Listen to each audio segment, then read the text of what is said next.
Welcome to the Silent Heart channel, where every heartbeat tells a story. Tonight, we share a story that will touch your soul, a tale of love, loneliness, and the quiet strength that resides within us all. Join us as we explore the woman who faced her last night alone. In the bustling heart of Detroit, city that never truly sleeps, lived Margaret Hale. Her small apartment was an island of stillness amidst the ceaseless roar of life outside.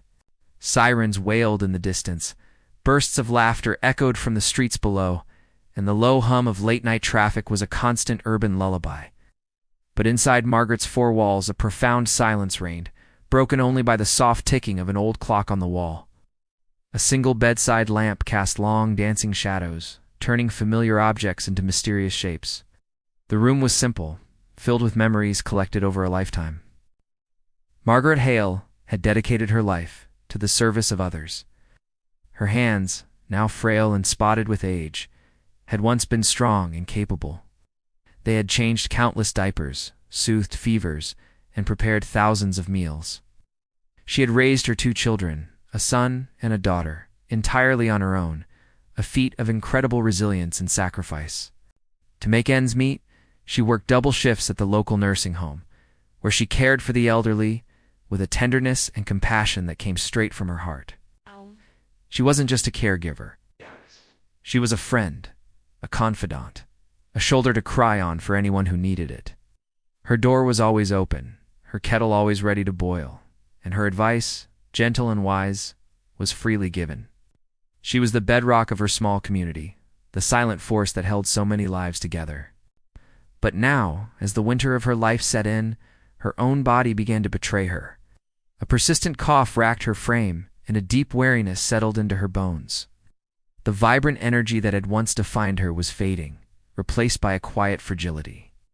And in her time of need, the world she had so tirelessly served seemed to have forgotten her. The phone on her nightstand, once a constant source of connection, remained stubbornly silent. Her neighbors, people she had known for years, hurried past her door with averted eyes, lost in their own worlds. Her children, the center of her universe, were now grown and living miles away, entangled in the complexities of their own lives.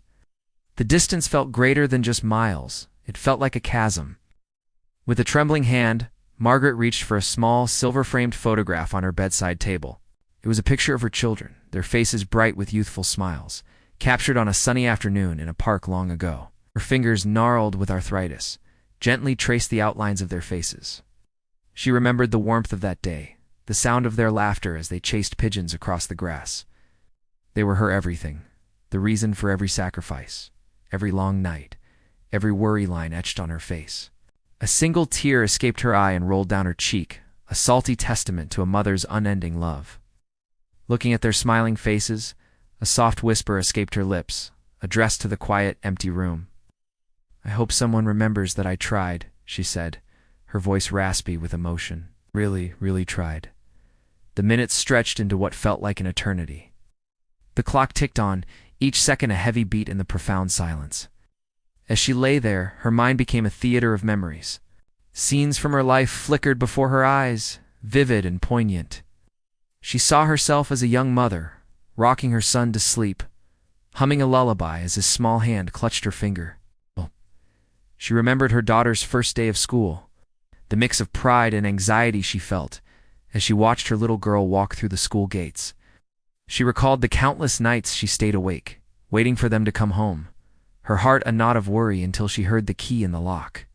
She remembered the laughter that once filled her small apartment, the boisterous family dinners, the holiday celebrations that made the walls seem to expand with joy. She also remembered the sacrifices, the dreams she had put on hold. The new dress she didn't buy so her daughter could have ballet shoes, the vacation she never took so her son could go to summer camp. These weren't regrets, but testaments to her love. She had poured her entire being into her family, into her work, into being a good person. As the hours wore on, a cold tendril of fear began to creep into her heart. The fear of dying alone was a primal fear, the one that whispers to us in the darkest hours of the night. The thought of her final moments being unwitnessed, her passing unnoticed, was a heavy weight on her soul. She had held the hands of so many as they took their last breath, offering comfort and solace. Who would hold hers? The loneliness felt vast, an ocean threatening to drown her.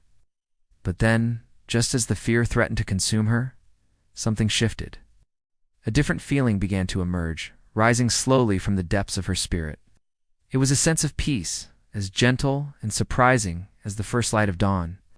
She closed her eyes and took a deep, shuddering breath. In that moment of profound stillness, a realization bloomed within her.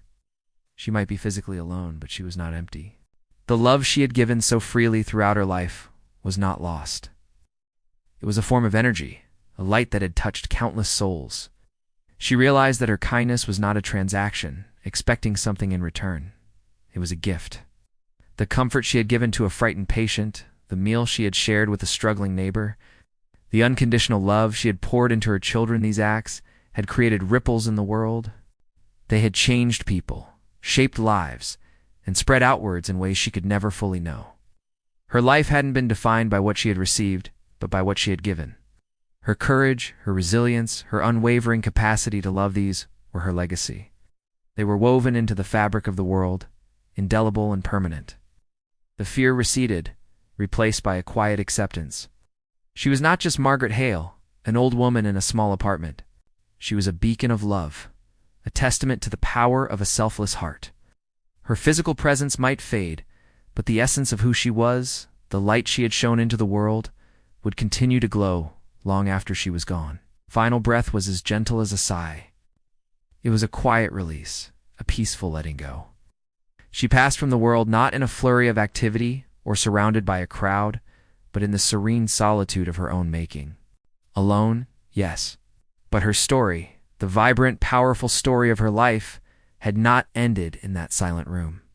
It had simply reached a new chapter. Tonight it found its way to you. The moral of Margaret's story is a beautiful and enduring one, even if life leaves you feeling alone. The love and kindness you put out into the world leave a mark that never, ever fades. Your goodness creates an echo that reverberates through time, touching hearts and changing lives in ways you may never see. The light you share becomes a permanent part of the world's story. Thank you for joining us on the Silent Heart channel. If this story moved you, please show your support by liking this video and subscribing to our channel for more stories that touch the heart. Until next time, remember the power of your own kindness.